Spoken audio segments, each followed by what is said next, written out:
Di Yunani ada mitos ya. Nah, namanya mitos gitu ya. Ini pasti juga bukan true story karena memang orang zaman dulu itu kalau menasehati dengan mitos. Jadi sebenarnya kayak kisah ilustrasi gitu ya.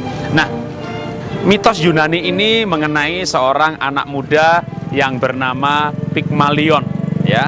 Pygmalion ini pemuda yang berpikiran sangat positif. Misalnya di rumahnya buahnya dicuri, maka dia berpikir, aduh, anak-anak ini kasihan, mungkin mereka nggak pernah makan buah. Lain kali ketika anak-anak itu muncul, dipanggil dan malah diberi. Jadi dia sangat berpikir positif. Nah, selain berpikir positif, Pygmalion memiliki hobi membuat patung. Dan mitosnya adalah dia membuat patung wanita yang sangat cantik. Dia diolok-olok, secantik-cantiknya itu juga hanya patung.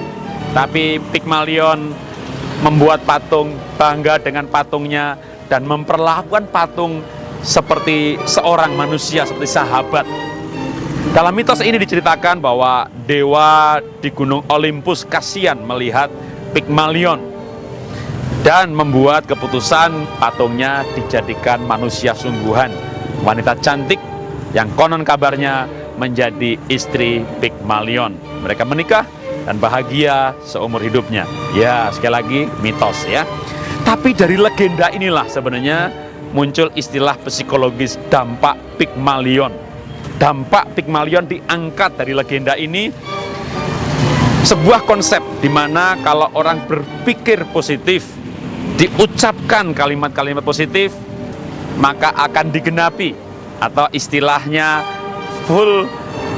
fulfill prophecy. Jadi sebuah perkataan yang diucapkan dengan yakin, pikiran positif yang dihidupi, itu akan menjadi kenyataan. Misalnya Anda punya pikiran sebenarnya baik positif atau negatif. Waduh, orang itu kayaknya nggak suka sama saya ya. Lalu kita ketemu orang itu, wah, dia lagi ngeliat-ngeliat aja, kita udah mikir, betul kan? Dia nggak suka kan? Nah ya. Tapi kalau kita berpikir orang itu suka dengan kita, lalu orang itu ngeliat-ngeliat, wah, kita berkata, wah, orang ini perhatian. Jadi sikap yang sama diresponi dengan berbeda karena memang pikiran yang sudah ada di dalam pikiran kita.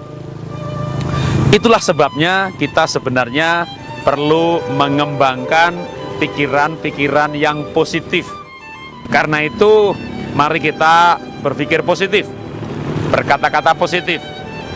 Kalau kita berkata negatif, aduh, saya pasti gagal deh.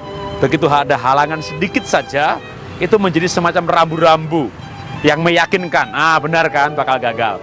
Tapi kalau kita berkata positif, saya orang sukses, saya orang berhasil, saya pasti mencapainya. Lalu ada hambatan besar, orang positif berkata, nah, sesuatu yang bagus memang banyak halangannya. Usaha itu kalau untung besar, memang pasti banyak rintangannya. Jadi kalau banyak rintangan, ini memang bisnis bagus. Nah, reaksinya berbeda, attitude-nya berbeda. Kenapa? Karena sudah berpikir ini hal yang positif. Nah, perkataan-perkataan positif seperti ini akhirnya menjadi sebuah keyakinan. Keyakinan akan mempengaruhi perilaku yang dihidupi, dan itu menjadi kenyataan.